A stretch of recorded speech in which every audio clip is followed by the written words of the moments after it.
What is going on, guys? It's your boy Luke here for our weekly DFS live stream covering this week's Valero Texas Open. We'll be covering the weather, my player pool ownership, of course, your live questions, pretty much everything you need to know for this week's contest. At the end, we'll be covering some of the strategy for this week. That'll include for large field GPPs, but also for cash contests. So if you're looking for that type of content, make sure to stick on for the end of this video. And I already do have a prize picks video up this week, but we're also going to touch on the prize picks board on the end as well. So let's go ahead and start it off with a little bit of a review of the weather for this week, because it isn't going to make a huge impact, but over the weekend, it might rear its ugly head.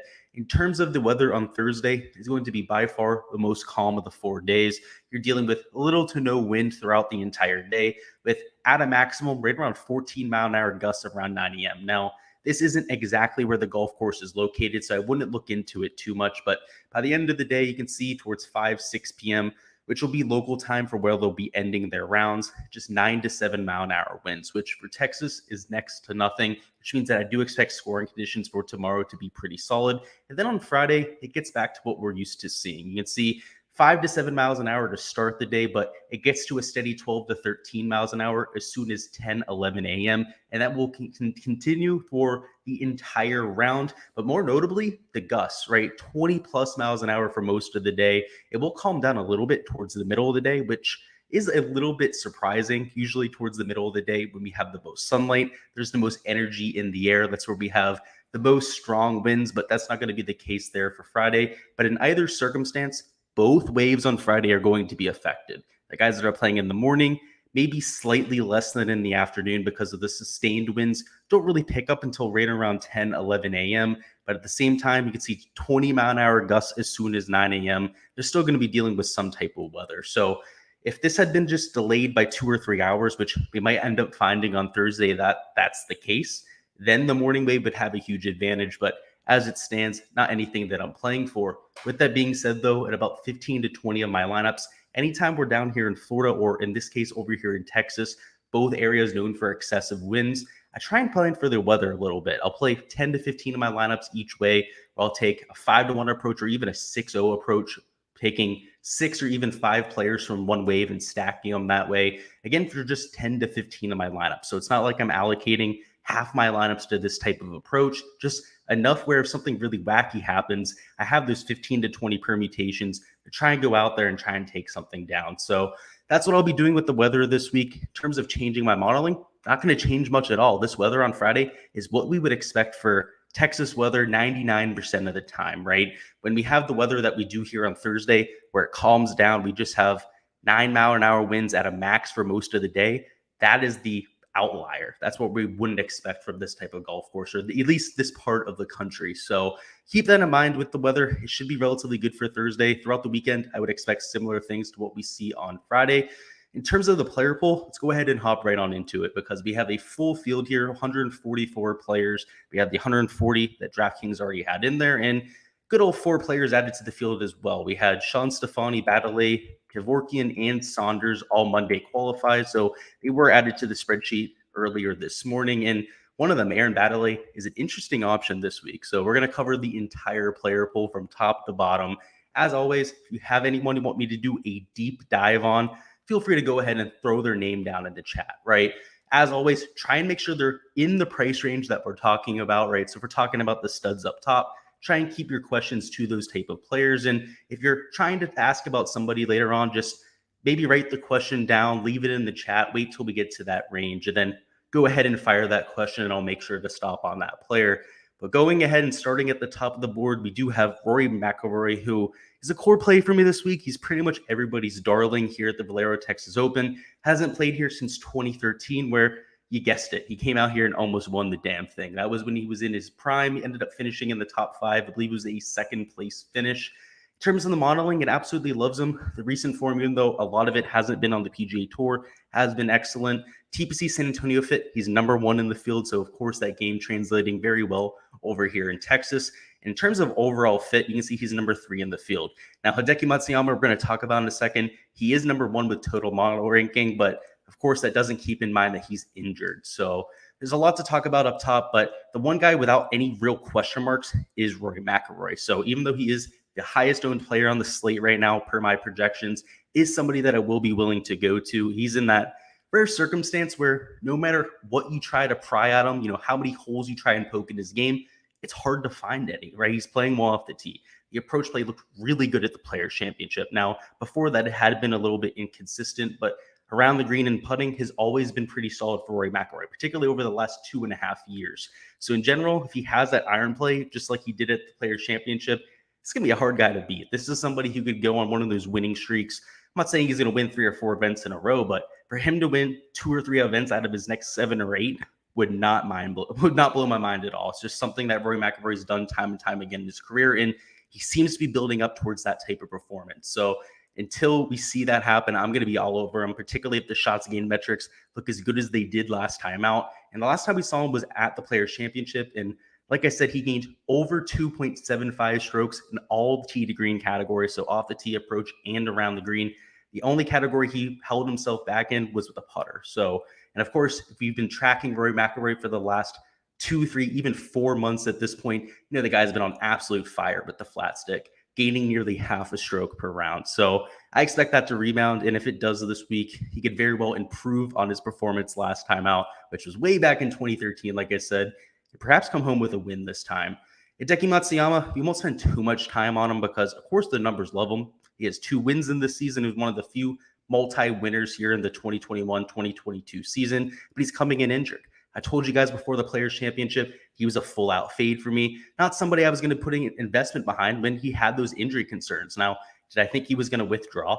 No, the Players' Championship is one of the biggest purses in the world, but that tells you how real those injury concerns were. Of course, ended up not playing at the WGC or the Valspar Championship, and the fact that he's kind of forcing this performance in before the Masters doesn't make me think that he's 100%, right? Kind of think of Bryson DeChambeau last time out, where you could tell on Wednesday he wasn't 100%. He kind of geared up throughout the weekend. The unfortunate part for Hideki Matsuyama is this is a cut event, and if he doesn't have his best stuff on Thursday or even Thursday and Friday, very unlikely that he makes the cut. So he's somebody that I will be full fading here. It's, again, not a diss to his game. In terms of course fit, if the injury concerns were aside, he would be one of my highest owned plays on the slate. In fact, if he was not injured, Jordan Spieth would be a no over here. It'd be one of the rare times I don't play Jordan Spieth, and Hideki Matsuyama might be my highest owned play on the slate. But that's just not the case this week. I'm not willing to get there, especially when he's $10,800, still 15.4% owned. So it's not like people are completely ignoring Hideki Matsuyama with those concerns.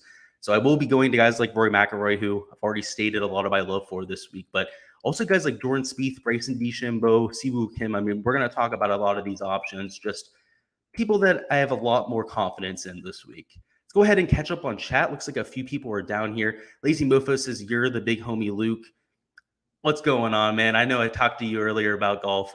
Hopefully this weekend can be an exciting one for us. Catch Me If You Can says, I'm taking a different approach this week. I'm eliminating all guys in the Masters from 75% of my lineups, treating it like a look ahead for those players by contrarian stand.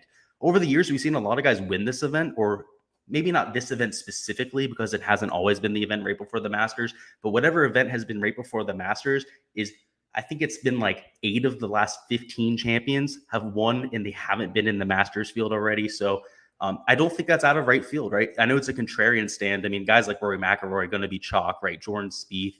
I mean, they're just studs for a reason. There's a reason why they're in the Masters field, but I like that type of take, right? Especially when it's supported by the data.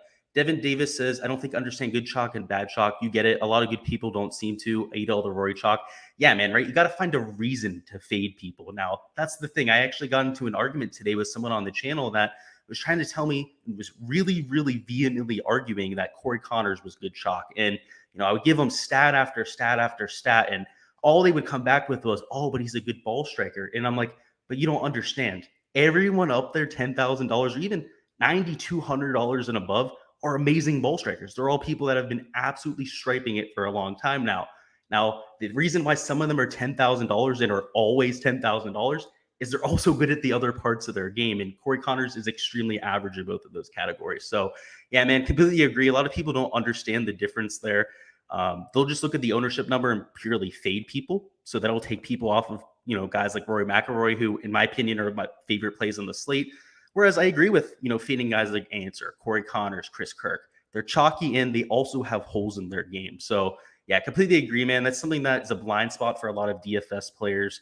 And, I try to argue back with those people because, I'm not making their lineup for them, but I'm just trying to kind of educate them through the process because you got to really think about these guys up top. They're not like guys in the 7-8K range where you can hunker down on a stat or two and be like, wow, this guy's got really good ball striking. I'm going to take a shot on them this week because first off, they're cheaper, right? They're not as much opportunity cost with the rest of your lineup. They're not making you spend down at other spots, but it's also the fact that they don't have to do as much to pay off. A top 25 finish for those guys is pretty adequate, right? Whereas if Abraham Answer, Corey Connors, or Chris Kirk goes out there and ends up finishing in the top 25, that's not going to be enough this week. They need to finish in the top 10, at the very least top 15 for some of these guys in the 9K range there.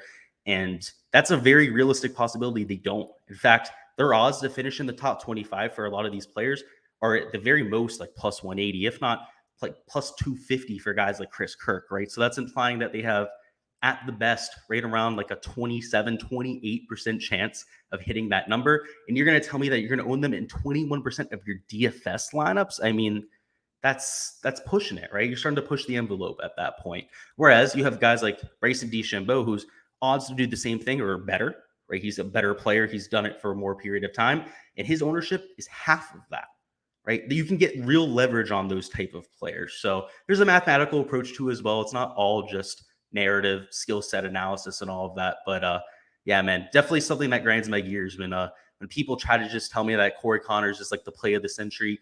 3-4 weeks ago, the guy was like 7K. No one wanted to play him. He was like 6-7% owned. And, I beat the drum early on him, right? I talked about him before the match play. Somebody I absolutely loved with that low price tag, but not at $9,800. So now that we've moved on from Corey Connors, let's go ahead and talk about Jordan Spieth. I think the guy won this golf tournament before. Of course, the form last year was a lot better than what we have this year.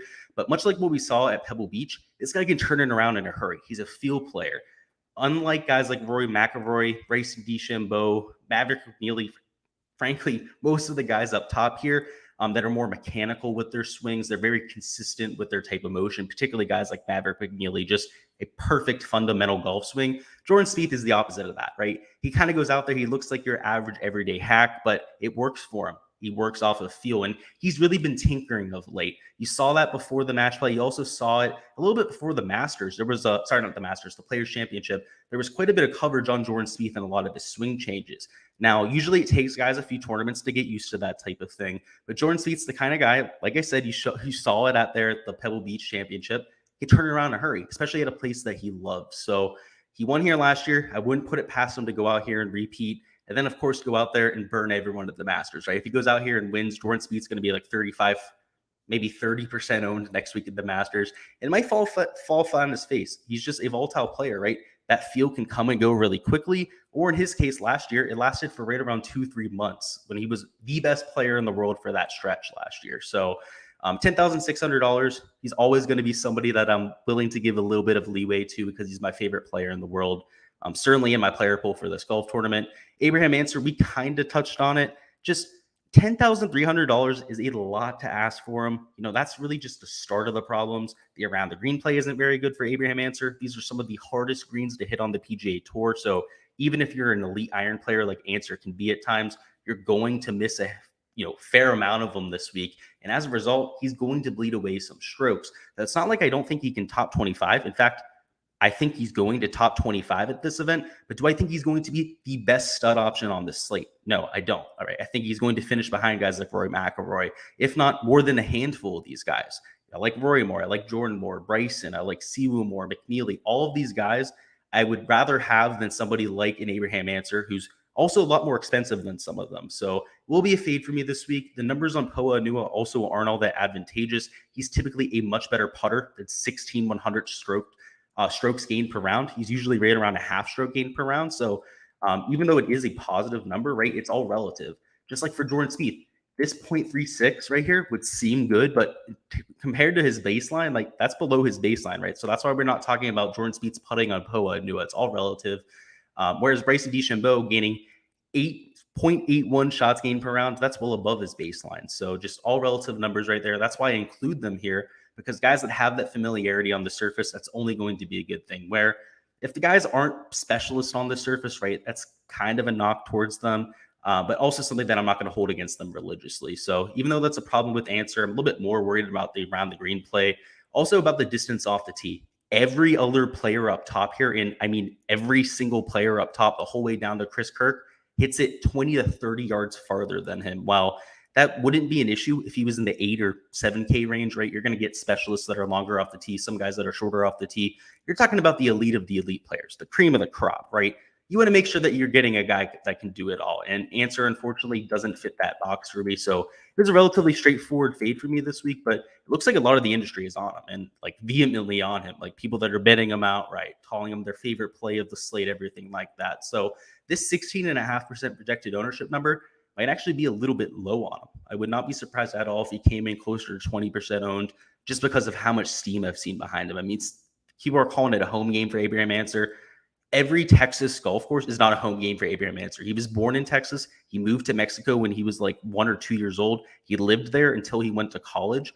He went to college and then he immediately went professional. So I don't understand how people are calling this his hometown. Maybe he has a house in San Antonio, but I can guarantee you he doesn't spend that much time there. So just the whole hometown thing for me is a little bit overblown. You know, I've seen that around a few outlets there. And usually that narrative is overblown, right? Even Cam Smith, who is quote unquote from Hanna Vidra Beach. I mean, I even ran with that narrative, right?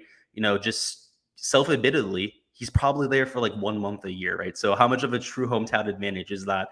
And Cam Smith, when he's home especially, he's not playing golf. He's not playing DPC Sawgrass. He's out there fishing the entire time. I can just tell you because at the Players Championship, I talked to a lot of locals, and that's what they told me. All the guy does is fish. They've never seen him actually playing the golf course. So again, just keep that in mind with hometown advantage. I think that's a little bit overblown at times. We have NSN Sports down in the chat. What is going on, bro? He said he talked to JT Poston. He said he made some changes to his swing in the past week. He's ready to go. Glad to hear that, man. You guys know I love my boy JT Poston as well. He's a decent course fit here. He's got the around the green plays, long off the tee, can get away with being inaccurate. You and me both know that he can definitely spray it at times off the tee. But hey, if he can make some putts this week, he's a very good on Poa Nua. He get that bounce back week. So hopefully those irons come with that swing change. That'd be pretty cool. Bryson DeChambeau, I talked about him during my sleeper picks video. Also somebody that's looking to kind of turn it around, of course, was dealing with the layoff due to injury. But last week, I was really encouraged by what I saw. In fact, I was starting to get pissed off at one point because, of course, he was a fade on the channel, somebody I didn't think was going to bring his best stuff. And on Friday, he was hitting some of those feel iron shots to like 1-2 feet. He was starting to spin them back. He was hitting beautiful knockdown 6 irons into the wind, just stuff that you never see from Bryson DeChambeau because he never has the humility to go out there and hit the proper shot, the shot that's required. He's always going out there and just trying to hit the smallest club possible, as far as humanly possible, much like a lot of amateurs that I'm sure you guys have played with out there before.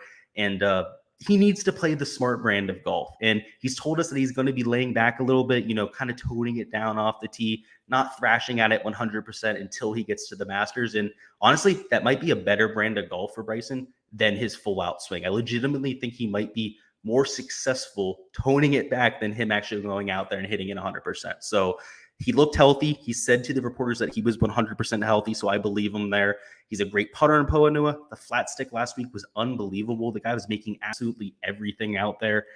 Another reason he was pissing me off left and right. So if he can go out there and even be an 80, let's say 85% of his normal self, he could win this golf tournament. It's that type of field, right? Outside of some of these guys up top, let's cut it off at maybe Maverick McNeely. Below them, the win equity really falls off a cliff, right? It goes from right around, let's say 5 to 6% at very least for some of these guys, down to like 1 to 2%. So just the type of field where Bryson doesn't have to be his best self to win. And I think that's a scary proposition for fantasy as well. Somebody I do like here is Siwoo Kim. I mean, we've already talked about Corey Connors. I'm not even going to give him more airtime. Siwoo Kim, though, at $9,600, the ultimate wild card. On the other hand, right, he's half as owned as somebody like Corey Connors. He has arguably the same type of upside. And in fact, in terms of winning upside, Siwoo Kim's done it a lot more often. He's somebody who's accurate off the tee. The iron play can get absolutely nuclear for somebody like a Siwoo Kim. And one thing that he really likes is courses where you have to hit it in the fairway. And this is definitely a course where you can get away with missing. But if you hit it in the fairway here, you get easily an extra 20, sometimes 30 yards extra rollout. And he's already hitting it 320, 330 yards at this type of golf course because of the dry air, everything like that nature. he could be hitting some absolute bombs this week. So if Siwoo Kim brings his best stuff, we know he's very hit or miss. He's just as likely to go out there and miss the cut as he is to finish in the top 25. But if he's on that positive side of the spectrum there, could very well go out and win this thing as well. So I do like him at 12.9%. A lot of other people in the industry like him as well, and I think that's well warranted. He's got the skill set for this golf course. The recent form has been okay, right? It hasn't been amazing. The withdrawal at the Players, of course, is slightly concerning, but 26 at the API. He made the cut at the Genesis. A few events before that, he's made a few cuts. He's been in contention a few times as well, right? He started to sniff that contention, put himself in that type of situation, and perhaps he goes out and closes it out one of these few times. Maverick McNeely might be my favorite play on the slate. He's my favorite bet of the week. He's coming in with the form that we're looking for. The match play, the guy looked insane. I mean, I had him in DFS, but I wish I had more, right? I had 25% Maverick, but I wish I had 100% Maverick McNeely. Even though he didn't make it to the Elite Eight or the Final Four, he ended up being in the optimal lineup. That's how good of a week he had last week. So $9,500 is more than fair for Maverick. You got to see 46 at the Players. You can see 73rd at the API, 7th place at the Genesis. And Riviera Country Club is a great comp for this week. You have a lot of long irons in your hand, especially on some of those long par 3s and long par 5s. And it's a golf course where you reward distance off the tee, not necessarily accuracy. Well, actually, I shouldn't say that, right? This is a golf course. You either have to be long off the tee or you have to be really accurate. And if you could do both things, like a Siwoo Kim, you're like in absolute just pound town. And Bryson DeChambeau, when he has his best stuff off the tee, he can be accurate. So I would not be surprised if Bryson hits a 400-yard drive this week. That's maybe a hot take, but I really don't think it is. I don't think you can bet that anywhere. But if you could, somebody please tell me, because I would like to bet that. He's going to get a downhill hole or a downwind hole this week where he pounds it out there 370, gets that rollout, and of course a little bit of extra rollout with either the wind or the downhill aspect, and that's a 400-yard drive. So I think you're going to see that this week. So guys like Maverick McNeely that are super long off the tee, that aren't necessarily very accurate, they should be able to get away with this here. So I do like him at that type of price tag. Definitely somebody that was already a core play for me and will continue to be so through the weekend. Let's go ahead and catch up on chat.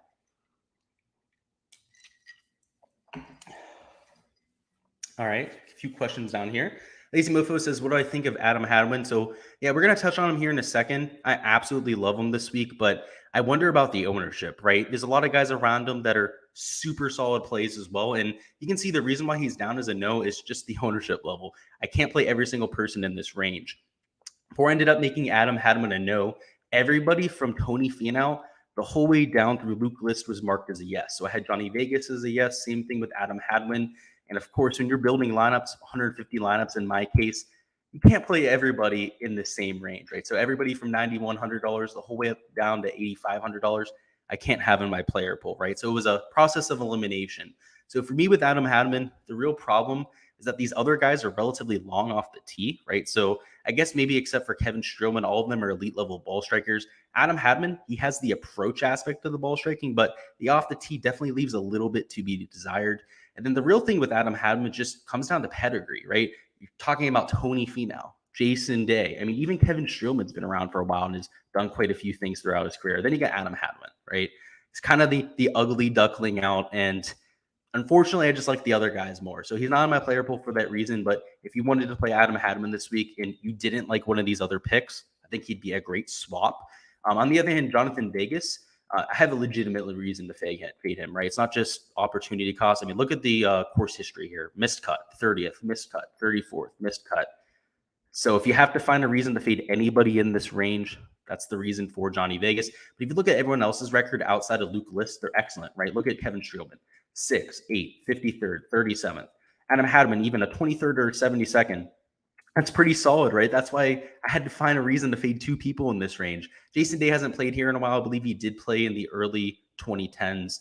And Tony Finau does have a third place here in 2017. So it's a really tough range. And, we're going to talk about this range in full detail. I guess we are kind of right now, right? We were just talking about Maverick McNeely.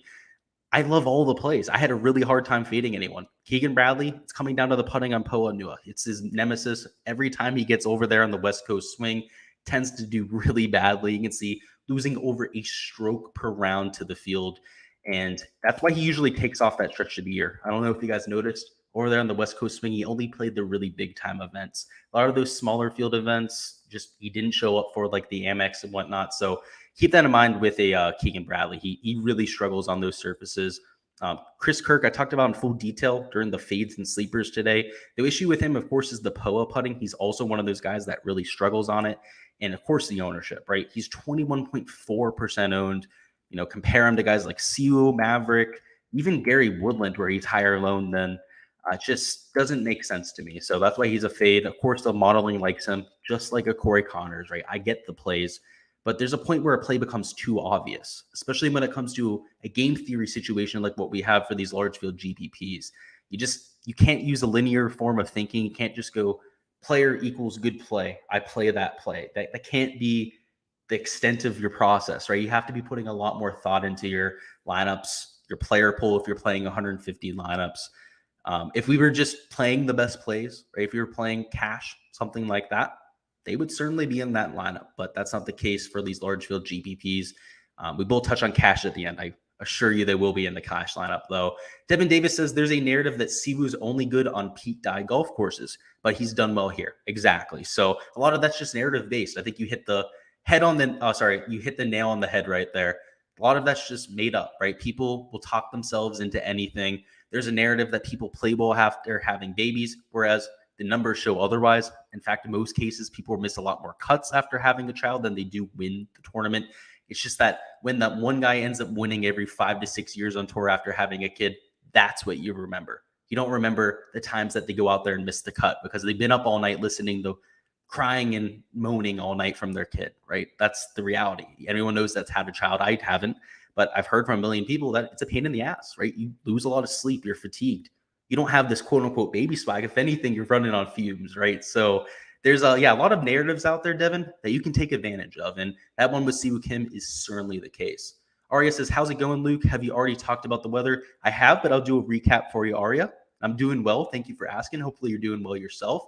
In terms of the weather, though, it looks beautiful for tomorrow. Pretty much beautiful the entire day, whether it's the morning or the afternoon wave. But on Friday, it's pretty much nasty the entire day. It's about 18 to 22 mile an hour winds for the entire day. Pretty heavy gusts as well. So in terms of a morning afternoon split, that type of thing in terms of advantage, not really going to exist. It's going to be pretty straight up for this event.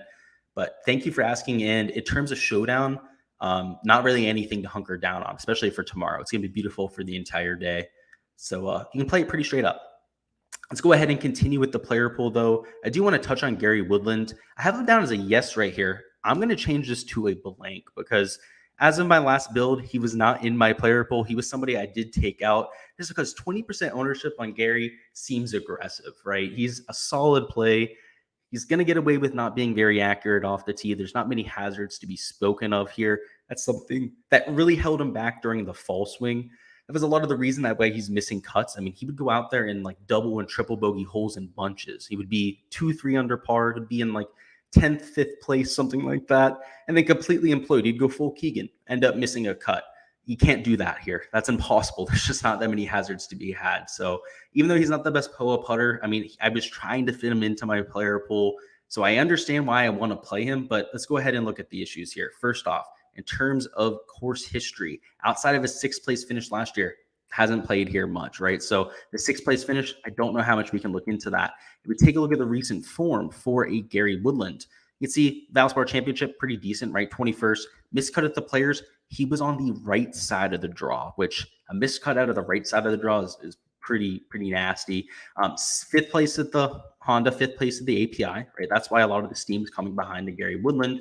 But if we zoom out just a little bit more, it starts to get ugly again, right? So is this just a random occurrence where he went out, had 3 or 4 good performances in a row, or is this something that is sustained going into the future? I think there's legitimate question marks behind that. So if this was somebody who had been on a sustained track record for 7-8 events at this point, I'd be a lot more willing to eat that 20% ownership mark. But this isn't a foregone conclusion that this guy has been back to his normal self. So I was consider playing him very much so at the beginning of the week, but the more and more I think about it, the more and more he might end up being a fade. But if there's going to be anybody in this range I end up squeezing back into the player pool, it is going to be Gary Woodland. So if you're in the Discord, if you're a part of the Patreon, make sure to stay tuned on that. I'll make sure to update you guys. But as of right now, still up in the air what I'm going to do with Gary Woodland. Moving down a little bit further, Tony Finau I talked about in my sleeper picks video. He's got the around the green play we're looking for, very long off the tee, so he'll be able to leverage that on plenty of the holes. The approach play has been excellent of late, so even though he hasn't been posting performances or at least finishes, he's gaining nearly half a stroke per round with the approach play. And of course, Poa Nui is by far his best surface. In fact, it's the only surface that he's gaining on for his career. He's gaining 0.38 shots gained per round. So if Tony Finau is going to be gaining strokes with the putter, gaining off the tee, gaining on approach like we've seen, around the green can be sporadic with him. So, sometimes he's losing to the field. But in years past, 2018, 2019, he was a much better player around the green than what we've seen of late. If he returns to that, he wins this golf tournament. So I definitely think he has a lot of upside there at 12.2%. And the huge birdie fest that we saw from him against Xander Schauffele, which, of course, unfortunately ended Xander Schauffele's tournament there, is very promising. It looked really good. He got back to hitting the ball like he was used to hitting it. Jason Day at $9,000. I didn't think I was going to play him this week, but I was talked into it. He's just got that upside, right? He's got that dog in him. We saw that 3 or 4 events ago. Went out there, was in contention multiple weeks in a row. And now after a few missed cuts in a row, which of course they looked ugly, right? Valspar Championship and Players Championship. Now people are completely writing him off. But I'm not willing to do so, right? I can see that upside from those events 3 or 4 events ago, and I'm willing to buy back in on it, particularly if he's going to be single-digit owned. I have him at 8.2% right here. I would not be surprised if he came in even lower than that, something closer to, let's say, 3, even 4% owned, making him one of the best leverage plays up top. So I do like him at $9,000. He's not going to look good via the numbers. Of course, those missed cuts kind of skew that data quite vastly, but just, take a longer-term approach with Jason Day, right? We know this guy is a much higher pedigree player than what we've seen. So try to buy in early on that talent resurgence. We talked about Adam Hadwin already. We talked about Kevin Streelman, just elite course history. Has started to look pretty decent over his last few events. He's a 7th place at the Valspar, 22nd at the Players, 16th at the Honda. So he was in a really rough stretch of golf for quite some time, but seems to have kind of moved himself out of that. Johnny Vegas we talked about. I'm kind of worried about a few things there, particularly the putting on Poa Nui. Luke List has been striping the ball of late, but the putting has just been that bad. I mean, multiple 4 putts over the last few events. So you can clean that up. He's great around the green. I would consider my play, like how I actually play golf in real life, to be very similar to Luke List. I guess maybe it just runs with the Luke name, but I'm great off the tee, very accurate off the tee. I'm pretty good with my approach play, very good at getting up and down, but I can't make a putt for my life. I shot 73 the other day with 34 putts. Yeah, so it was pretty rough. I only had 39 actual golf shots on the day, and managed to shoot over par. So Luke List at this type of event, that's going to get it done though, right? It's an event that kind of de-emphasizes putting. It's not completely irrelevant at this event, but certainly less important than what it is at a lot of these birdie fests. So you can definitely consider Luke List in your player pool, even though the recent form hasn't been there. In fact, you can see Withdrawal, missed cut. He's been horrible over his last 3 events, but I am expecting a little bit of a bounce back. He's certainly a guy that can be volatile like that, right? He's not always going to have the best form before he goes off. I mean, we saw it at the Wells Fargo Championship last year. He hadn't been playing very well going into that event and then went out there and almost won the damn thing. So certainly no stranger to doing that. Davis Riley's just overpriced. I think the kid has a bright future, but he's about $1,000 overpriced in my opinion, maybe even a little bit more than that. The putting on Poa hasn't been very good for his career. And I just, in general, worry about his ball striking, especially on Sunday. You saw that over there at the Valspar completely fell apart. I mean, he was missing every single fairway, missing every single green. Thank goodness he's one of the best around the green players coming out of the rookie class, because he would have shot something in the 80s if it weren't for that. He definitely kept it together there quite a bit. Go ahead and catch up on chat here for a second. Oh, dropping my coaster. That's not a good thing. Neil says, Luke, what's going on, Neil? Hopefully you're doing well. Looks like Neil also likes Adam Hadwin, so I have covered him, but I will cover him a little bit more. I don't hate Adam Hadwin this week. The real issue is the ownership, right? So he's higher owned than somebody like a Russell Knox, Charlie Hoffman. He's higher owned than Luke List, Kevin Streelman, even guys like Jason Day and Tony Finau, right? He's coming in as the 2nd highest owned play in that slate. You can see my numbers absolutely love him. 3rd, 10th, 8th overall in terms of total model ranking. So certainly a guy the numbers like. I understand the play, but I think he's a little bit overpriced, right? Like, this is somebody that should be priced in the high 7K range. He's probably $1,000 too expensive. He's definitely garnering a little bit too much ownership for my liking. And we just got to really use the logic with Adam Hadwin, right? Like, the numbers look really good on Adam Hadwin, but from a logic standpoint, we know he's not that good of a player, right? He's just in a good stretch of golf. That's going to happen. Guys are going to get hot. Now, from time to time, you can ride that type of form, but it does come to a crashing halt at some point, and I'm afraid that could happen in this type of field. So he could be a little bit of a disappointment this week. I completely understand the play, right? So I don't want to talk you off of the play. Like, he was a yes for me until I had to make him a no. It's just the fact that I like the guys around him again, like Finau, Day, Streelman, List. I like these guys just a little bit more. So he just doesn't make my player pool. So if there's anyone there that you're not so sold on, whether it's like a Jason Day, maybe a Streelman or a Luke List or something like that, just make that swap, right? Just fade one of those guys and end up playing Adam Hadwin. Definitely think that he's worth a few shots on this week if that's the case. Catch Me If You Can says CT Pan. Yeah, we'll talk about CT Pan here. I'm okay with the play, but I'm not thrilled about it, right? There's nothing really that makes me want to play CT Pan. Like, and there's no reason that I don't want to play CT Pan. See, that's the issue. He's just such an average play to me that he probably makes my player pool, but I'm not sure that he's going to be somebody I'm getting leverage on. So we'll talk about him in detail when we get to him here. But yeah, he's just a very average play to me. And Neil asked for a pivot off of somebody like a Hadwin. So if you have the salary, I really like Tony Finau. So if you have the $200 spending up there, it would be nice. But I'm assuming you're probably at $8,900. I think pivoting down to Streelman, or even pivoting the whole way down to Russell Knox or Charlie Hoffman, which we're going to talk about here, or even the whole way down to Mito Pereira or Patton Kizzire, and spending up at another position might be the move. So let's go ahead and cover these set of 4 players down here, because I think this might be the move, pivoting down a little bit further. Russell Knox at $8,300. You can see the modeling absolutely loves the guy. The approach play has been otherworldly over the last month or so, gaining over 1/3 of a stroke per round off the tee, gaining over 2/3 of a stroke per round on approach per round. So just absolutely outstanding stuff for the Scottish guy. In terms of his putting on POA, well, he's losing to the field on POA. That's really good for Russell Knox. He's typically a much worse putter than that. He loses more on Bermuda grass, even more on bent grass. So for him to be right around a neutral player is in fact actually a good thing for Russell Knox. In terms of the cut percentage, you can see it's right around 80%. That's one of the higher numbers in the field. That is because he's a relatively consistent player, going to hit a ton of fairways, going to hit a ton of greens in regulation. The one thing that holds him back is the putter, right? So sometimes he lacks that top end upside, but I do like his safety. But if he brings that putter to the table, Russell Knox is going to win a golf tournament at some point. I said that a few weeks ago. Sometime in 2022, Russell Knox is going to win. So I'm going to play him pretty much every single week until that happens. Charlie Hoffman at $8,200 is probably the most unsettling play on the slate. I still don't know if I'm going to pull the trigger on him. I don't know what to do with him. He's been in horrible form, and I don't think that's an adequate word for it. He's been in dog shit form. The guy has not been able to hit a fairway. His putting has been among the worst in the world. He's got the whole PR thing going right now where everyone and anyone hates the guy. It's just not a lot that you can say about him other than the course history is great. Just let's take a look at it. We can probably end the argument right here.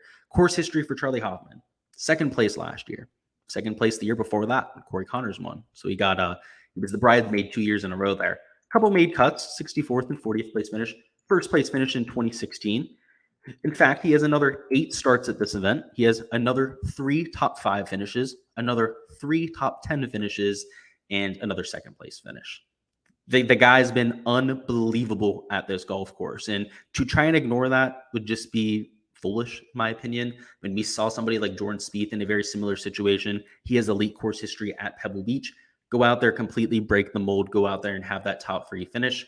Charlie Hoffman could do that very same thing. And if he's going to be single-digit percentages owned at the $8,000 range at his golf course, I'm going to be all over that. Even if he goes out there, falls flat on his face, it was a solid play in hindsight. If he goes out there and he finishes in last place, that is completely within the realm of possibility for Hoffman this week. It's also well within the realm of possibility that he withdraws. Like, he plays 5 holes and he just withdraws from the event due to back pain. That is well within the cards there. But it's also well within the cards that he feels fine and he wins this golf tournament. So he's probably a harder play to fade than he is to play. If you're fading Charlie Hoffman this week, you got some balls of steel. That's all I'm going to say, because the guy could very well go out there and break the slate, and I don't have the balls to fade him, that's for sure. Let's talk about Mito and Patton Kizzire. They're probably my favorite plays on the slate. Just considering price tag, right? They're both well over 8x value in terms of points per dollar. And in golf, that's not really the metric you should be using to make your lineups, right? Maybe in basketball, you might have a target score in mind of like 350 for DraftKings basketball or something like that. So you might be shooting for like 7x value or something like that, but not in golf, right? We're just kind of looking for guys that can place well. Pereira and Pan Kazire both have elite level putting, especially when they have their best stuff. Both relatively long off the tee. The approach play for both of them has been outstanding over the last 24 measured rounds. Over 7/10 of a stroke gain per round for Pan, nearly half a stroke gain per round for Mito Pereira. The off the tee play for Pan has been better at points of his career, right? He's long off the tee, so he should be gaining to the field. But at an event with little to no hazards off the tee, that falls right into his skill set. So I do like him at $8,000. In terms of the putting, you can see both of them gaining to the field, but they're spike putters. They're people that can go out there, gain 5 or 6 strokes to the field from any given tournament. And if they bring the ball striking and tee to green play that we've seen over the last event or two to the table here, and they bring that putter as well, can win this golf tournament. So definitely like their upside there. I'm getting all jumbled up with Pan Kazire there. I just got to get him off the screen. So I stopped jumbling his name up. But Ryan Palmer there at $8,000, also high upside play. Just the recent form hasn't been all that ideal. I mean, even if we look at the last 50 measured rounds for a Ryan Palmer, they don't look all that ideal, right? Gaining off the tee, he's always going to gain off the tee. The guy's got that butter cut working for days. That 320-yard, 5-yard cut, just so consistent. He's gaining a little bit on approach. That's good to see. Gaining around the green, but the putting has been horrible for quite some time. So hopefully he's got that figured out. If we take a look at the last 24 measured rounds, it's been at least a little bit better, only losing 0.45 shots gained per round. The recent form has also been kind of decent, right? He's a couple missed cuts. He made the cut at the Honda. More importantly, though, even in these missed cuts, he's shown some form. He's missed the cut by like 1 stroke or something like that. Whereas to begin the season over there in the fall, he was missing cuts drastically by 4 or 5 strokes. In fact, he's put a few 80s up there in the fall swing. So hopefully he's over that. This is a relatively weak field. So if there's going to be a get right spot for Ryan Palmer, it's going to be at this type of field. So is somebody at really low ownership I'm willing to go to. Robert McIntyre, if I can fit him in my player pool, I will. As of my last build, I wasn't able to, so we'll have to see on that. Matt Kuchar, Sahith Theegala. Actually, let me go ahead and combine Matt Kuchar and Ian Poulter here. Very similar plays. Both very short off the tee, but accurate. Very solid around the green. Very solid putters on Poa Nua. You can see Ian Poulter getting 1.29 shots gained putting per round, and Matt Kuchar gaining 0.93 shots gained putting per round. Just elite level stuff for that surface. Sahith Theegala, also somebody that I like, just a high pedigree player. Much like a Jordan Spieth, he's going to be extremely inconsistent. He's a field player, kind of has that Alex Noren type of swing where he's doing all that stuff in his pre-swing routine, trying to get that feel down. And when he has his stuff working, when he has that feel actually ingrained into his muscle memory, has that working with, I don't even know the word for it, because I'm this type of player too, where you play off a feel, you get that feeling off the tee and you just unconsciously go out and swing. That's what happens with these guys. They don't have to think about it. They just go out there, they swing, and the ball moves where they want it to. You hope to catch that kind of play from Theegala, because when you do, he finishes in the top 10 on the PGA Tour, and would not be surprised at all if he won this year as well, even as a rookie. Brendan Steele is an elite level course fit here. He's been playing some amazing golf over the last 24 measured rounds. Even though it does include a few missed cuts, you can see that Brendan Steele is gaining nearly a stroke per round off the tee. The approach play was really hemorrhaged during a lot of those missed cuts, but starting to get over a neutral rate there. You can see he's just under neutral right now. Over his last 3 events, I can tell you that he's gaining strokes on approach in bunches. Around the green is never Brendan Steele's strong suit, but the putter usually does come around from time to time, right? He's going to lose strokes to the field most tournaments, but once every, let's say, 4 or 5 events, he'll go out there and gain to the field. And specifically at this course, TPC San Antonio, is a course that he's gained strokes at putting a lot more than other courses. He's done it 3 of his 6 trips here over the last 6 times. If he gains strokes to the field putting, and then he does what he's been doing recently with the ball striking, the guy's very well going to finish in the top 10. So I do like him, even at 10% ownership. I think that's a little bit aggressive on him. So certainly people are on the Brendan Steele train this week, but it's well warranted.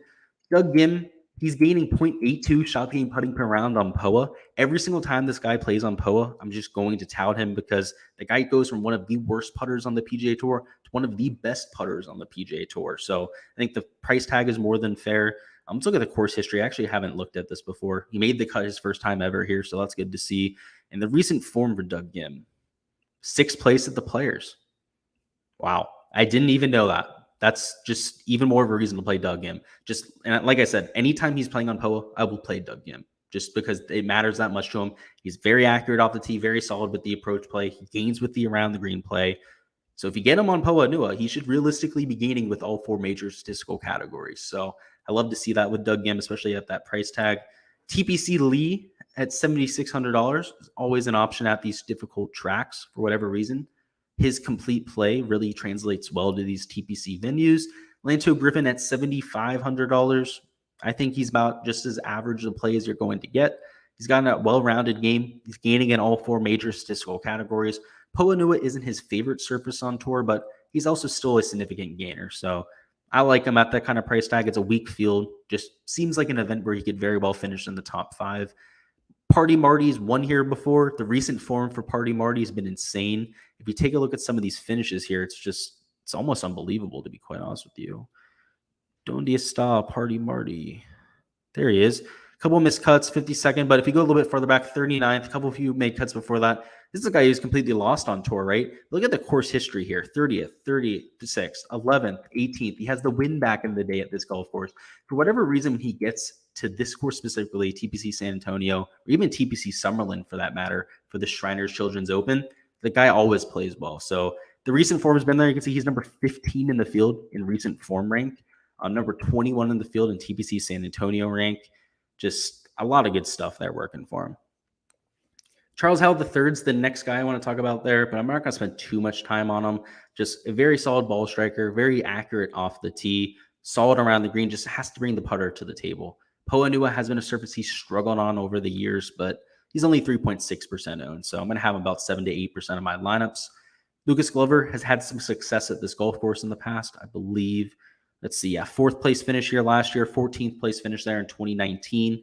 He's coming in with decent form. You can see he's number 29 in the field in recent form rank. So I think he'd do a whole lot worse than Lucas Glover. I'll have a rate around 15% this week. Nick Taylor's another guy I like at $7,300.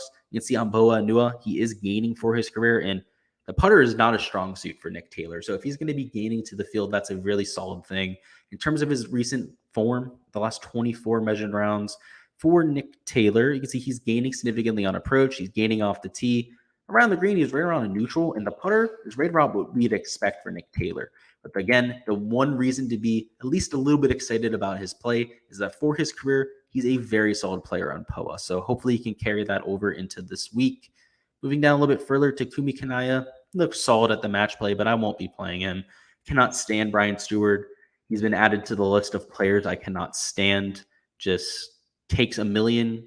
He takes at least 10 seconds every single time he's over the ball to hit the ball, sometimes upwards of 20, 30 seconds to hit the ball, most notably at the Honda Classic. I mean, people were clowning him for it, but seeing it in person is a whole nother level of frustration because he does it on every single shot. And of course, he was playing with Brooks Koepka, who's one of my favorite players in the world. So I was following that group to watch Brooks Koepka, but I had to stop following the group because of how fucking annoying Brian Stewart is. He's one of the most infuriating players to watch on the PGA Tour. Just takes forever to hit, and then he misses like every other green. He sucks. Like he's just a dog shit player. So if you're going to take some time, at least be good like Patrick Cantlay, right? At least be sinking putts and annoying your opponent that way.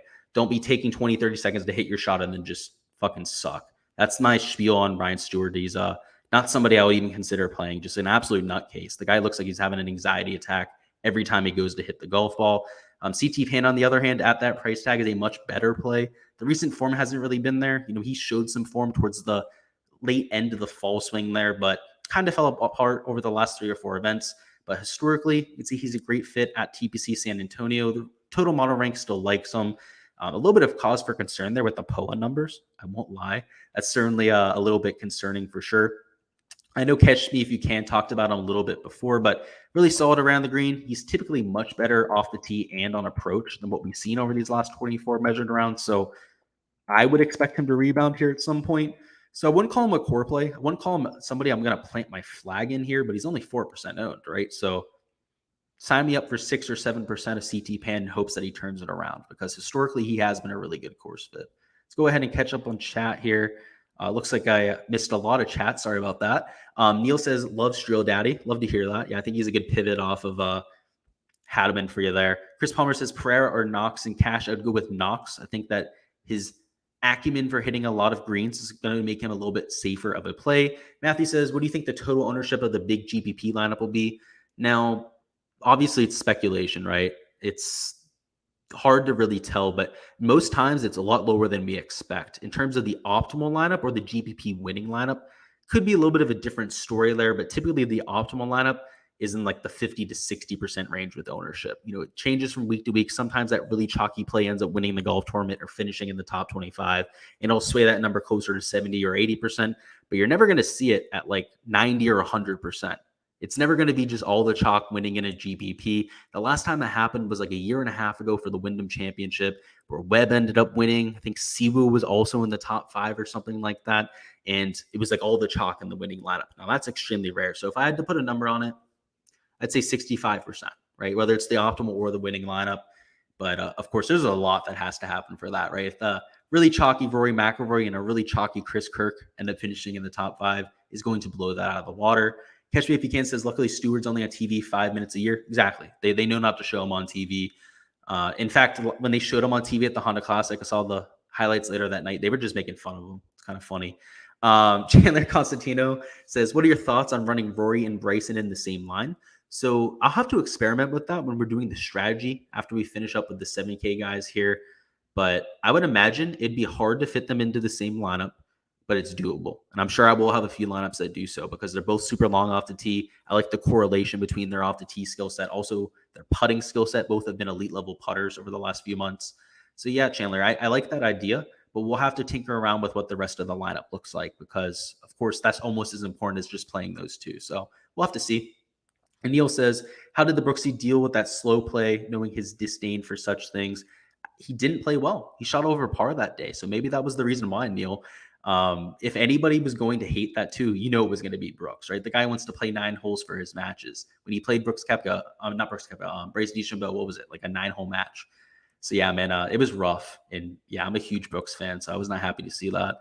And you could see he looked pretty pissed too. I mean, there was times where he was shaking his head, where he was kind of standing behind where Ryan Stewart was, was kind of like up here on the fairway to the left.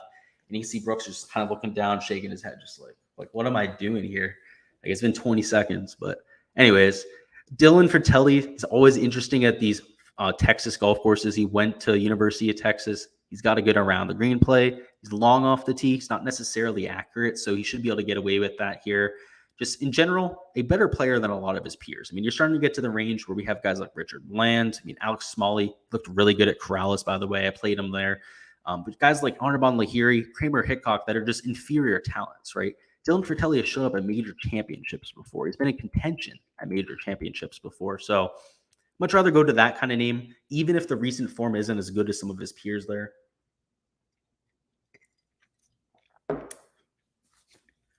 Throat is starting to get a little bit scratchy there. Apologize. Alex Smalley isn't down as a yes, but if I can squeeze him into the pool, I will. Just a really solid ball striker. And the main reason I can't fit him in is I absolutely love all of these players. I like Hickok. I like Matthew Neesmith, Perez, and Hostler. I would rank them Hostler, then Neesmith, then Perez, then Hickok, but all of them are going to be prominent plays in my pool. First off, Bo Hostler, a great putter on Poa Nua. He really showed us something here in 2022, and I know I gave him crap a few weeks ago. He went out there at the very least, made the cut, but didn't really do all that much. But the fact that he's starting to be a more consistent player is starting to have me a little bit of a believer because he's always been good off the tee. He's always been long off the tee. He's always been a really good putter. Around the green's always been a good skill set for him. It's been that approach play. But here in 2022 and over his last 24 measured rounds, he did pretty damn good on approach, right? He's closer to an average player, but in 3 of those 4 events, he's gained to the field. It's that one missed cut that really sunk him where he lost 6 strokes to the field with the approach play. So some of the recent numbers are a little bit misleading for Hostler. He's been much better on approach than he has been for his career because in the past, he's been among the worst players on tour with approach. So he's certainly figured something out there. Matthew Neesmith is absolutely striping the golf ball.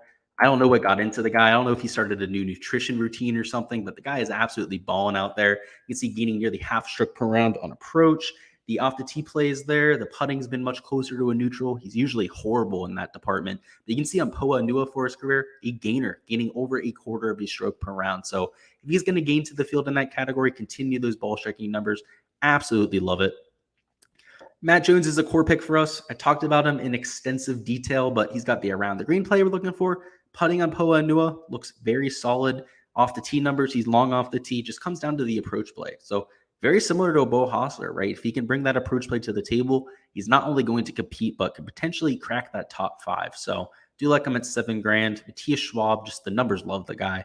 So if you're doing a pure numbers play this week using any type of modeling, Matthias Schwab is going to be one of the guys that pops for you. So you know me, I'm a numbers guy, so I'll be playing him. Brendan Grace, I talked about in full detail to begin the week. Now that we're in the 6K range, I am going to start to skip around a little bit because it's already been about 50 minutes. I'm going to try and keep this to the next 20 minutes and then go ahead, cut it off. But in either circumstance, though, Brendan Grace absolutely love, just horrible recent form, but great course history here. If we take a look at it, Brendan Grace, he's 6,900, so I went past him there. 23rd, 10th, 9th place finish. A few other made cuts at this event as well. So again, the recent form hasn't been there, but if you're a course history guy, which I'm usually not, you can definitely go to him. Cameron Champ's a super high upside play at $6,900, only 1.9% owned. Same thing with Min Woo Lee at 1.8% owned. If you look at his European Tour stats, the guy is an absolute stud. Aaron Rai was chalk over there at Corrales, missed the cut, so no one's going to play him, but he's an absolute stud on Poa Nua. He's very good with the ball striking. I absolutely love him this week, so I'll have right around 15 to maybe even 20% Aaron Rai. I'm going to have a ton of leverage on him to the field. A few other guys we'll talk about. We got Aaron Drew Putnam. I talked about him in my value picks video. I love the putting on Poa. I also liked what we saw from him about a month ago on tour. Over there on the West Coast swing, the guy was really doing some special stuff. Doc Redman's been really solid of late. He had that really good finish at the Players Championship. He's accurate off the tee, pretty solid around the green. Definitely somebody I'm willing to take a few shots on.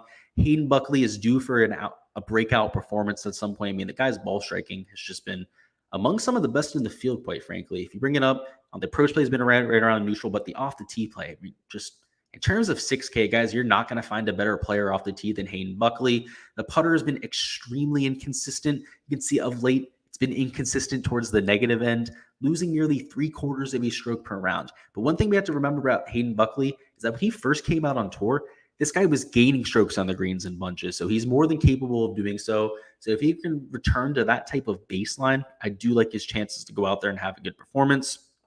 JG Swan is another model play of the week. If you're looking at any type of numbers, he's going to be popping for you. So at $6,700, I couldn't resist keeping him in the player pool. I always say his name wrong. Gosh. Geez. Garrick Higo at $6,600, which is a high upside play. Really good around the green. He's played well at the Palmetto Championship, Congaree. That's Kevin Kisner's home course, which is actually a little bit similar to what we have here this week. It was very similar to what we had last week at Austin Country Club. Patrick Rogers burned everyone at Corrales. Also another guy I'm going back to. He's very solid just in all the categories we're looking for. Off the tee, he's long off the tee. He's very solid around the green. And the putter, you can see on Poa Nua, getting over a stroke per round. The X factor for him, what's going to take him from being a guy that just makes the cut this week to somebody that's going to be in contention will be the approach play, which for Patrick Rogers has not been that good of late. Right around a neutral player off the tee. A lot of these numbers aren't as bad as people would expect, right? He's still gaining with the putter. He's still gaining around the green. He's still gaining on approach, just slightly losing with the off the tee. So I think Patrick Rogers is a lot closer to form than people expect. And I'm going to be taking a few shots on him this week at $6,600. That's for sure. Let's go ahead and catch up on chat, see if there's any questions down here I missed.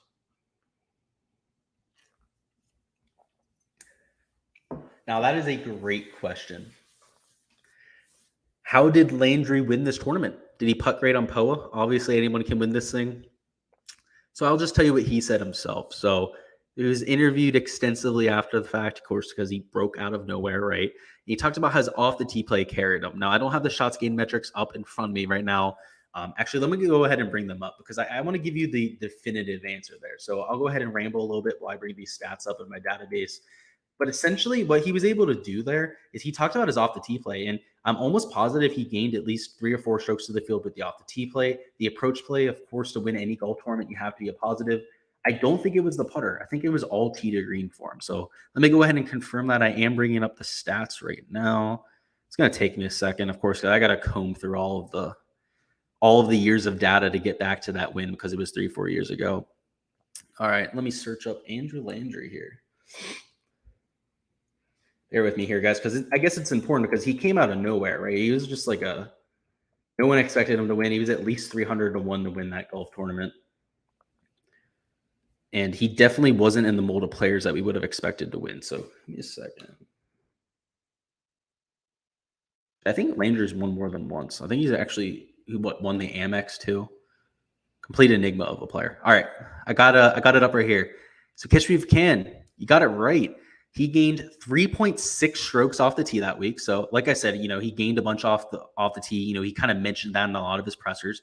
He gained 7.6 strokes on approach, which, of course, you're going to gain a ton of strokes on approach if you win a golf tournament. But he gained 5 strokes putting. So, of course, he figured out how to get the putter going at that week, but he still gained a ton on approach. He still gained off the tee. So even in a fluke week, like Andrew Landry winning this event, he still gained with those ball striking categories. And around the green, for anybody curious, he gained 1.19 strokes that week. So really very ordinary finish for a winner there. Nothing that we're not used to seeing. So yeah, even in a really weird circumstance, it was done in a very conventional format. So I wouldn't let that sway your betting in too much one direction or another, just because the shots gained metrics looked oddly normal that week. Let's move down this 6K range, wrap this up so we can talk about some strategy and then get on out of here. Of course, if you guys want me to go over anyone in full detail, do not be shy at all to go ahead and put them down in the chat. Luke Donald's been really good on approach. It's been more than a fluke at this point. He's gaining nearly 2/3 of his stroke per round. We talked about the Honda Classic, and that form has just continued. So the approach play is going to be there. I definitely think that he has some inherent upside, particularly since he's gaining nearly 3/4 of a stroke per round on Poa Anua. So I do think he's worth a few shots. Same thing with Tyler Duncan. You can see the numbers absolutely love him this week. Hudson Swafford, he didn't look that good at Corrales, at least on Thursday, but ended up rebounding on Friday to make the cut. He ended up playing well on Saturday and Sunday, ended up finishing in the top 15. On Sunday, he made 10 birdies, but also ended up making 3 double bogeys. So he ended up kind of throwing away the good round that he had going there, but he's always a high upside play I'm willing to go to. Moving down a little bit further, Brendan Hagee might be worth a few shots, $6,300. He's been a really good putter on Poa. Brant Snedeker's had a lot of good performances at this event specifically. So if you're a course history guy, he's your guy this week. JT Poston's my boy, so he's going to be in the player pool. Kevin Tway is good around the green, long off the tee. He's a good putter from time to time. So even though he's not been the best putter on Poa for his career, perhaps he gets it working this week. Andrew Landry, Mr. Enigma, is in the pool. You can see on Poa Anua. So hey, catch me if you can. Maybe it makes sense. He's a gainer on Poa for his career. And Andrew Landry, he's a loser on most other surfaces. So maybe there's something to be had with that. So we'll have to keep an eye on that. We have a question about answer withdrawing. Maybe it happened after I went live. I have no idea, man. When I went live, he didn't withdraw, but if that happened in the last hour, then he withdrew. I actually have no idea about that. I haven't been on Twitter and whatnot because I've been with you guys. But if anybody wants to go ahead and confirm that down in chat, that'd be great. Because that will actually be something we want to touch on if that's the case. Of course, that'll change a little bit of the strategy up top. Richard Burwinski at $6,200. He's had a few decent performances of late. Of course, he's pretty solid with the ball striking when he's playing his best. Paul Barjon finished second here at a Korn Ferry Tour event a few years ago. It was second to Davis Riley. Of course, Davis Riley's $8,400 here, whereas Paul Barjon is $6,100, which is why I have him in my player pool rather than somebody like a Davis Riley. Peter Uihlein should not be $6,000. That seems to be a mistake by the DraftKings algorithm. Over there at FanDuel, he's $9,500. And lastly, Aaron Baddeley at $6,000. He has great course history here. The shots game putting on Poa has been elite, and he Monday qualified, which for some people might not be the best tag to give to someone, right? Like a Sean Stefani, this Jake Kevorkian, or Samuel Saunders, right? You've never heard of them before, but we've heard of Aaron Baddeley before. So the fact that he's the one that Monday qualified is actually pretty exciting, right? It means he was coming in with good form. It means he played a really solid round there on Monday. So we'll be in the player pool. Let's see if anybody mentioned about answer there. Chris Palmer says cash head-to-head lineup. So this is your lineup here. It has Kerr, Connors, Knox, Kazire, Taylor, and Neesmith. Perfect lineup. So like I said before, cash, I don't mind playing those guys at all because they are really solid plays on paper, but just depends on what type of contest that you're in. So yeah, Chris, we're actually going to make the cash lineup together here in a few minutes, but that looks like the type of lineup that I'd be making for sure. So let me go ahead and confirm this whole Abraham answer news real quick, and then we'll figure it out, and we'll go into a little bit of strategy talk here. I'm trying to Can anybody confirm this whole withdrawal thing? Because of course I don't want to start talking about the fact that he withdrew here and he didn't. I'm bringing up the PGA Tour Twitter right now, because that's usually what I do to make sure that information is good, because they'll tweet things out as fast as humanly possible. So we got PGA Tour Com's Twitter up here, and Abraham Ancer indeed is a withdrawal from the Valero Texas Open. It has been replaced by Scott Gucheski. So that was as of 3 minutes ago. So good call there, Frankie. You were right on that, letting us know on the spot that he withdrew. So very good catch on that, Frankie. So before we hop into the strategy talk here, let's go ahead and talk about Abraham Ancer, because that's a big deal. We were already fading him, so it's not going to change our player pool. What this is going to do is it's going to change the ownership situation. So like I said, Abraham Ancer was already a fade for us for various reasons, mostly his around the green play, also the shots game putting on Poa Nua. That is going to push a lot of people on to guys like Jordan Spieth, maybe Hideki Matsuyama, right? So Hideki, like I said, 15% owned, that's pretty moderate. Maybe he comes in closer to 17, 18%. Jordan Spieth is certainly going to be closer to 17, 18%. You might see a little bit more on Bryson DeChambeau, but the guy is going to get a ton more ownership is Corey Conners. Corey Conners is going to go from like 22% to maybe like 25, 26, 28% ownership. I mean, the guy is going to see a massive bump in ownership. Most of that from Abraham Ancer is going to go that way. I'd imagine 3 to 4 on Bryson, 3 to 4 on Jordan, 3 to 4 on Hideki. Now, there's a solid $1,000 difference between Rory and Ancer, so I'm not sure how much is going to go the whole way up to Rory, but yeah, it's going to make some of these guys really chalky here. So it just further solidifies the Corey Conners fade. That's certainly something that I'm going to be fading there. Bryson DeChambeau, I don't expect him to get that much ownership, so still going to be in the player pool. Jordan Spieth, he's certainly going to get a little bit more ownership, but not enough to make him a fade. Just going to condense some of the plays up top. So let me make sure I write this down so I remember it. So he withdrew from the event, guys. Make sure you guys take that in mind when you're making your lineups later. Let's go ahead and share our screen here for DraftKings and catch me if you can with the absolute truth, just truth bomb here. Wish the bastard would have withdrew after lock. Yeah, we would have been 17, 18% of the field would have been playing that guy who just isn't a great course fit. And we would have been in a great situation. But now here we are. Unfortunately, everyone's going to have enough time to adjust their lineups. Boo-hoo. It's not going to be like it was for the Masters where we had rake-free contest because Hideki Matsuyama withdrew, which was beautiful. Ended up making a ton of money for the Players' Championship because of that. But yeah, doesn't always work out in your favor. Boo-hoo. All right, let's talk about a little bit of strategy. So we're going to go ahead and start off with some GPP strategy. Going to talk about a large field contest. Then we're going to switch over to a cash game type of mindset afterwards for our second lineup. But let's go ahead and start off with this GPP thing. So as for always in a GPP contest, we really got to keep ownership in mind, right? We're assuming that we're trying to beat about 20, 30,000 other people. This isn't going to be for a single entry GPP, right? Where you're only going against a few thousand people. You don't have to be as cognizant about ownership in those type of circumstances. But for these large field contests, it's pretty much the name of the game, right? It's a completely game theory type of situation. So what I'm going to do here with making this lineup is I'm going to take Chandler's idea from earlier, and we're going to put Bryson and Rory McIlroy in the same lineup. I just wanted to show Chandler first off what that lineup would look like. And in general, we're taking a chunky player like Rory McIlroy here, but counterbalancing that with somebody like Bryson that's going to be relatively low owned for a guy up top. So this could be a way to kind of differentiate your lineup here a bit. And of course, by taking two guys over $10,000, that does kind of force us into the 6K range, which inherently those guys are going to be sub 1-2% owned, which is going to help differentiate your lineup as well. So let's go ahead and look at what this lineup will look like. So first off, we're going to take somebody in the 8K range. I don't think we can get too crazy here. I think we're going to have to keep it right around $8,000. So let's go ahead and put Charlie Hoffman in there. Of course, this is the Charlie Hoffman Open, so would not be surprised if at all if he went out there and had a really solid week. Towards the bottom of the 7K range, another guy to be considering would be Dylan Fratelli. Matt Jones is a core pick for us. We might want to spend up a little bit higher. You can probably stay right around $7,100-$7,200. At $7,100, let's just take Matt Jones. Really like Matt Jones in this situation, right? He's $7,000, got the type of skill set that we're looking for. That puts us at $6,700. I'm pretty comfortable going down to the lower sixes, so I'm going to try and take somebody in this higher 6K range. Kind of force ourselves to be a little bit uncomfortable to make sure that we're taking guys that can give ourselves some leverage. So A few guys that are sticking out to me here. First off, Cameron Champ is like the ultimate GPP play. If you want to be a little bit safer about it, you don't want to be quite as crazy there, you can go with Brendan Grace, also somebody that's a high upside play in this range. And that puts us at $6,500, which, again, I said, I'm more than comfortable going down to this range because, first off, we have guys like Tyler Duncan here, who I liked a whole lot. I talked about him before. We have Luke Donald, who's playing very solid with the approach play.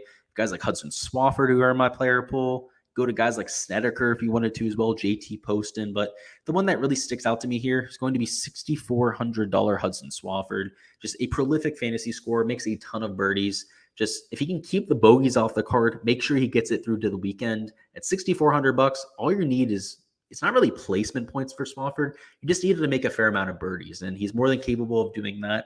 This is the exact kind of lineup I'd be going for in a GPP contest. It doesn't necessarily have to leave salary on the table, right? If you wanted to spend all $6,500, go ahead and put Tyler Duncan in your lineup if you want to.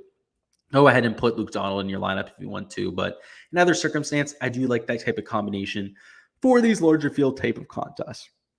Excuse me, a little bit of gas there. Let's go ahead and move on to a cash contest. So this is going to be, of course, for your 50-50s, your double ups, all those sort of contests where you're just looking to beat about 50% of the field. A completely different mindset in these contests. And frankly, I like living in the 9K range. So Chris Palmer posted a lineup before where he had Chris Kirk and Corey Connors in the lineup. I do think that makes a lot of sense. We might even want to just try and use Chris Kirk to start. So maybe not even going to a Corey Connors. I mean, Corey Connors is going to be super high owned, so maybe you would rather use him than Kirk. So let's go ahead and start with that. We're going to use Chris Kirk there.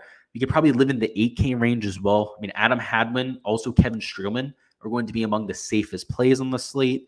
A few other people we can mix in there, maybe towards the bottom of the 8K range. Pan Kazire is going to be a little bit chalky, but makes perfect sense to me. He's got the perfect skill set for this course. Down in the 7K range, a few really good cash plays. Nick Taylor makes a lot of sense. Very safe play here. And probably Troy Merritt, right? He's got the really solid off the tee play. Just all of these guys aren't going to get themselves in very much trouble. The only one I'm slightly concerned about would be Pan Kazire, but given his track record in Texas, given his track record at this event, the recent form, it's not your usual version of Pan Kazire we're getting right now, right? If it would have been a year ago where he wasn't coming in with good form, I'd probably be a little bit more hesitant to play Pan, but he's coming in with some of the best form of his career. So I do like this type of lineup for cash. You can see it has one 9K option, a bunch of guys in this 8K range, and not diving into the 6K range at all, right? I'm trying to live in that lower 7K at the very least. In cash, if you can avoid that 6K range, usually one of the better options for you to go to. So let's go ahead and see if there's any questions down in chat. Looks like there are a few down here. Derek Wazensky's down here in chat. Neil says Uline is the best leverage play down there. Yeah, I mean, Uline down here at $6,000 is just stupid. Like, why is he priced at that kind of thing, right? You take a look at this recent form here. You see Corrales, he finished 36th. Second at the Corn Ferry Tour event. He lost in a playoff, so that was a very solid performance. 38th at Puerto Rico, 55th at the Honda. Another Corn Ferry Tour event. He finished 17th. I mean, just the last 5 times he's been out here, he's been playing some quality golf. And I know 2 of them were on the Corn Ferry Tour. Right? A lot of people want to give people crap for playing there, but it's an extremely competitive tour and a lot of really solid players out there as well. So Jero says thoughts on Arnold Lahiri. He got second at the Players. It's not my favorite play, to be honest. I think it's a little bit of box score watching for people that are playing him. You know, kind of like you said, right? He finished second at the Players, so now a lot of people want to play him. But outside of that, there's not much else to look at, right? His stats haven't been very good. Heading into the Players Championship, he didn't look all that solid. And in terms of course fit, I'm not really sure this is the course for him. So I don't hate the play. I don't think he's the worst play that you could go to in that range, but I just think he's going to be a little bit more popular than he should be because of that Players Championship, right? It's a near major championship, so most people out there are going to be playing those guys that finished in the top 25. Just not going to be somebody I go to, but that's all I've got for this week, guys. I appreciate you guys stopping by as always. If you guys are watching this on replay and you have any questions that you weren't able to ask live, feel free to go ahead and throw them down in the comments. I'll make sure to get back to you before lock tomorrow.